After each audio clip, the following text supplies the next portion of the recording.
बिस्मिल्लाहिर्रहमानिर्रहीम। अस्सलामुअलैकुम प्यारे इस्लाम के प्यारे प्यारे दोस्तों, हम आपको प्यारा इस्लाम में खुशामदीद कहते हैं। उम्मीद है कि आप सब ईमान और तक़वे की बेहतरीन हालत में होंगे। आज हम आपकी खिदमत में एक और नया और सबक आमोज किस्सा लेकर आए हैं। आज का किस्सा एक हैरत अंगेज और पुरस्कार वाकया है जो हमें बहुत कुछ सिखाएगा।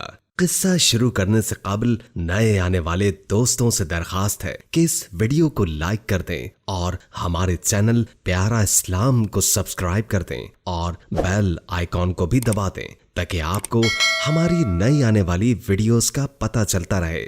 और दुरूद पाक से होने वाली महफिल का हिस्सा बनने के लिए नीचे कमेंट में अपना नाम तहरीर कर दें। हम अपनी जिंदगी में ऐसे बहुत से वाकयात देखते और सुनते हैं जिनसे अक्ल इनकारी होती है। एक शख्स कहता है कि मेरे साथ भी ऐसा ही वाकया हुआ था। एक छोटी सी गलती ने मेरी तकदीर बदल दी। उसने कहा कि मैं अपने दोस्त की शादी में शिरकत करने के लिए एक गांव गया। वो गांव बहुत खूबसूरत था। ये एक पुरसुकून जगह थी। इस गांव में मेरी हैरत का मरकज एक मोची था। लेकिन आपको ये सुनकर हैरत होगी कि वो मोची अपने हाथ के हुनर की वजह से वहां मशहूर नहीं था, बल्कि उसकी शोहरत की वजह कुछ और थी। और इस मोची की इस पुरस्कार आदत की वजह से लोग उसके पास जाकर अपने जूते मरम्मत करवाते थे। मुझे उससे मिलने का बहुत शौक हो गया। मैंने अपने दोस्त से कहा कि मैं भी उस मोची से मिलना चाहता हूँ।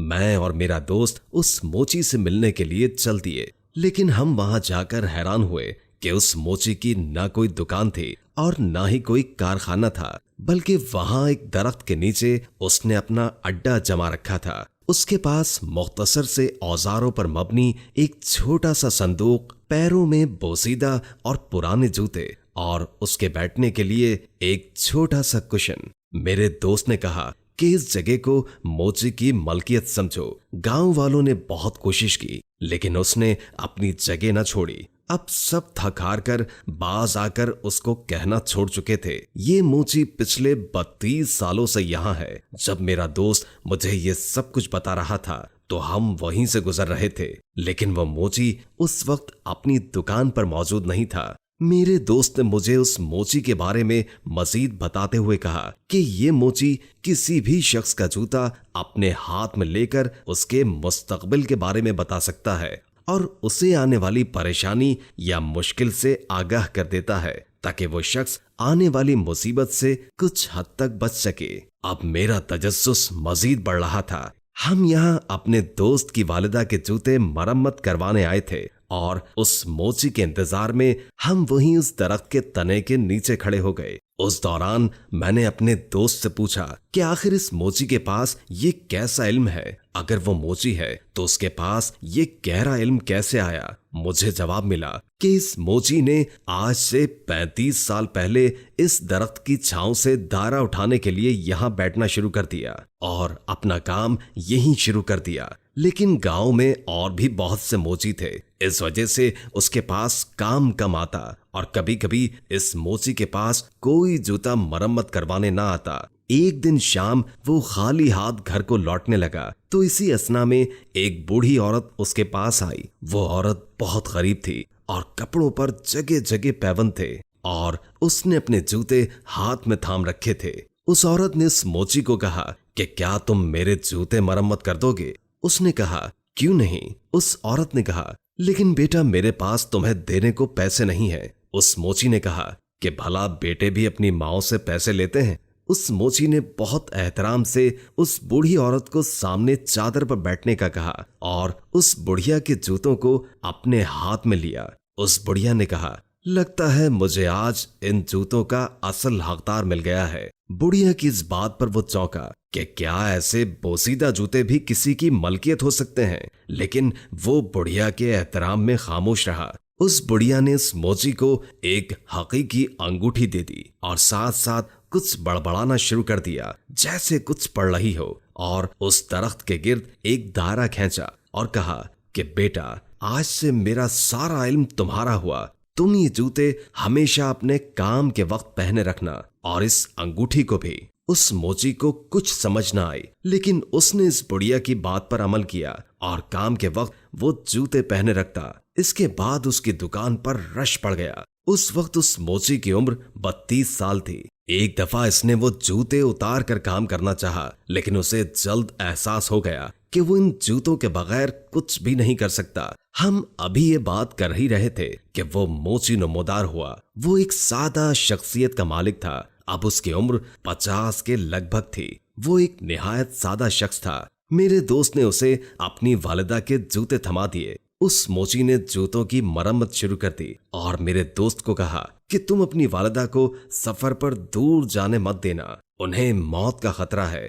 वो बुढ़िया इस मोची को असल में यही हुनर देकर गई थी कि वो लोगों के जूते थामकर उन्हें उनके मुस्तकबिल और माजी के बारे में बता सकता है। मेरे दोस्त की वालिदा को उनके चंद रिश्तेदारों ने कहा कि अगर वो खुद शादी का बुलावा देने नहीं आएंगी तो वो शादी में शिरकत नहीं करेंगे, लेकिन होनी को कौन टाल सकता था। मेरे दोस्त की वालिदा सफर पर रवाना हो गई और रास्ते में बस एक खाई में गिर गई और उनका इंतकाल हो गया। उनका हंसता बसता घर सोग में तब्दील हो गया। मैं हैरान था कि कोई शख्स जूतों को देखकर कैसे किसी का मुस्तकबिल बता सकता है। कुछ दिन के बाद मेरे दोस्त की बहन की शादी सादगी से हो गई और मैंने अपने घर जाने का इरादा किया। मेरा दोस्त मुझे गांव की सैर करवा रहा था कि मेरा जूता अचानक टूट गया। हम उस मोची के पास वो जूता लेकर गए। उस मोची ने जूते की सिलाई करते करते मुस्कुराना शुरू कर दिया और कहा कि मुझे कुछ वक्त लगेगा, चाहो तो थोड़ा और इंतजार कर लो। उसने कहा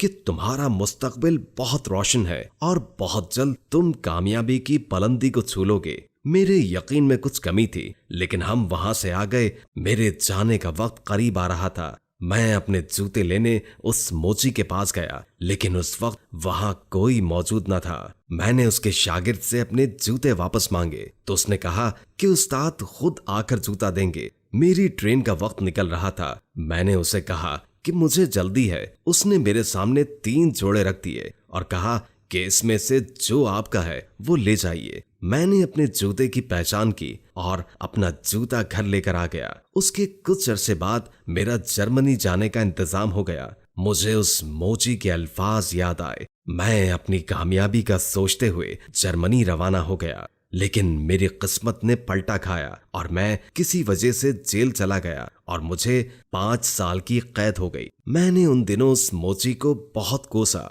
और सोचा कि ये अरसा खत्म होते ही मैं सीधा उस मोची के पास जाऊंगा। मैं अपनी सजा खत्म होते ही उस मोची के पास गया और उसका गिरेबान पकड़कर उसे सारा वाकया सुनाया। उस मोची ने कहा कि जब मेरे शागिर्द ने तुमसे कहा था मेरा इंतजार करो, लेकिन तुमने इंतजार नहीं किया, क्या तुम्हें यकीन है कि उस दिन तुम अपने जूते लेकर गए थे?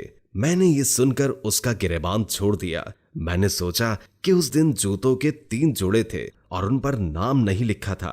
मोची ने कहा कि तुम जिसके जूते लेकर गए थे उसकी जिंदगी में 5 साल कैद लिखी थी जो तुम्हें झेलनी पड़ी। मैं अमानत में खयानत नहीं करता। मेरे पास आज भी तुम्हारे जूते हैं। तुम्हारी किस्मत वाकई बहुत अच्छी है। मैं अपने जूते लेकर चला गया और कुछ अरसे बाद मुझे बहुत अच्छी नौकरी मिल गई और कामयाबी हासिल हुई। लेकिन मैं आज भी उस मोची की पुरस्कार शख्सियत के बारे में सोचता हूँ और इस सब से मुझे मालूम हुआ कि हमें अपनी चीजों का ख्याल रखना चाहिए और इनकी हिफाजत करनी चाहिए। वीडियो अच्छी लगी हो तो उसे लाइक करके शेयर कर दें, क्योंकि अच्छी बात आगे पहुंचाना सदका होता है। इससे आपकी भी इस्लाह होगी और दूसरों की भी। और कोई अच्छा सा कमेंट कर दें, इससे हमारी भी हौसला अफजाई होती है। उम्मीद है कि इस किस्से ने आपके ईमान को ताज़ा किया होगा। अल्लाह ताला हम सबको अपने हिफ्ज़ो अमान में रखे। जज़ाकल्लाह।